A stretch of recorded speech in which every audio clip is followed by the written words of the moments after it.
సంతోషపడే మాటలు చూడాలి. ఎందుకంటే మానవ మీద ఆయన ఉన్న ప్రేమ కాబట్టి ఆయన సంతోషించిన మన దగ్గర బాగా దేవుడు మన కొరకే అన్ని చేశాడు. కాబట్టి సర్వం ఎక్కడ వచ్చిందంటే దేవుడు సర్వం రాదు ఆయన కానీ సర్వాన్ని ఆయనగా వేయించి చేశాడు.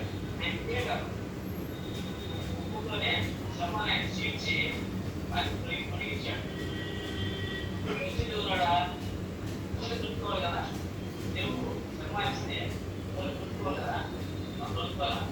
దేవుడు ఒక దగ్గరికి వచ్చి ప్రేమగా